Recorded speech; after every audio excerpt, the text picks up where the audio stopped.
This is the Coach Ed Podcast. I am Ed Wietholder. You can track me down at strengthfitnessandspeed.com. This is episode 0 of the Coach Ed Podcast. I appreciate everyone tuning in. So in this first episode, I'd like to cover, why are you listening to this in the first place? And why should you be listening to me? So, not to bore you with too many details, I'd like to delve into my background a little bit. My path to becoming a strength and conditioning coach is very unique. It's not the commonly followed path, let's put it that way. I started my professional career in medicine. I was actually a perfusionist at Children's Hospital of Pittsburgh, and that was just an amazing time in my life. It was very rewarding.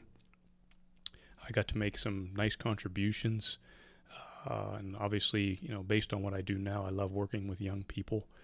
And, in that time frame that I was there between 1989 and 2000, I had the opportunity to be involved with a lot of what I would call miracles taking place.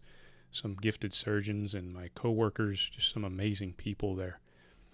But anyhow, during that time, in the back of my mind, I had always wanted to do what I am doing now, and that is, personal training / sports performance coaching. It's always been a passion.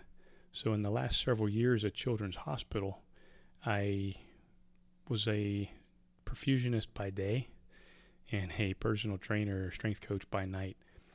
And that was indeed quite challenging. And, later on, I'd like to tell you a funny story about day one of my training business. It's a good one. We'll save that for another time. Anyhow, after I had been at Children's for about 8 years, I started, doing my homework and getting the business end of things sized up, and decided the best way to start out would be to build an addition onto my existing house. Great, no overhead, right? Built a nice little addition onto my garage. My car lost its spot, and we converted our downstairs into a training facility. So this was quite a change for our family, as you could imagine.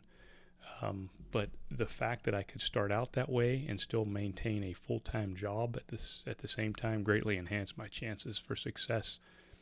I really don't think I could have done it any other way. It was really a difficult time. This was not a popular field as far as sports performance work. It was just beginning to take off and grab a hold, and fortunately I jumped in at the right time. As far as background certifications, in addition to my Bachelor of Science degree, I was a behavioral neuroscience major at Pitt, and I was fully planning on going into medical school until the perfusion field opened up an opportunity for me. A perfusionist, by the way, they run heart-lung bypass machines in the operating room so that surgeons can do their work. Through the National Strength and Conditioning Association, I have a CSCS. I hold that as one of the best degrees that you can get as far as being a coach, personal trainer. Do avoid the fly-by-night weekend trainers if you can. That's just a disgrace. Poor kid one time asked me what my real job was. And I said, "What do you mean my real job?" He said, "Your real job." I said, "This is my real job, man." And poor kid, I went on this tirade.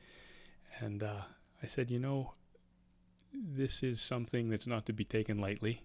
Is it life or death? No, sure. But one must take it seriously. And to ask me that question as if it's a side hustle of mine, the poor kid had no idea. But actually, it's something I'm very passionate about. You should have a strong certification, and I do. Anyhow, I started to say, I'm going to have to make a decision here because I am working 15-hour days, and I'm not really seeing my family as much as I'd like to. My sons were young at the time, so I'm going to have to just take the leap. And so I took a big leap. And I was quite fortunate. I had a great work ethic, I must say. I inherited that from my mother, and I had the ability to dream, and I certainly inherited that from my father. And I had full family support, most importantly.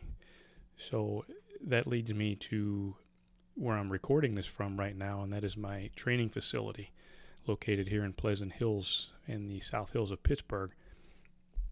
I moved here in 2001. I finally left the home gym, and this has been just a godsend. The location, I accidentally found a great location.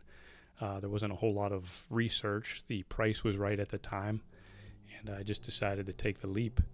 And this training business started out, out of my house in 1999, and fast forward to 2001, we started training clients at our facility, and after that point in time, the rest, as they say, is history. Actually, far from it. We have many more chapters to write. We are looking to get better every single day, every single minute. We have probably served, I don't have an exact number, but it is in excess of 10,000 clients over the last 20 years. That's something I'm very proud of. And this actually all stems down to passion, being able to find my passion. So let's wrap up. We'll talk about that a little bit.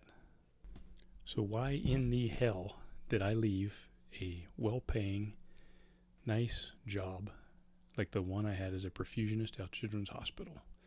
Well, I got to tell you, a lot of people thought I was out of my mind. My father, the guy who taught me to dream, I can't repeat what he said. He thought about it.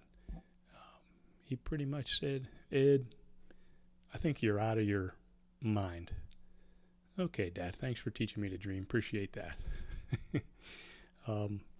Anyways, the passion that I felt towards it, after I looked deep into my head, deep into my heart, I knew that I did not want to be at the end of my days looking back and having regrets.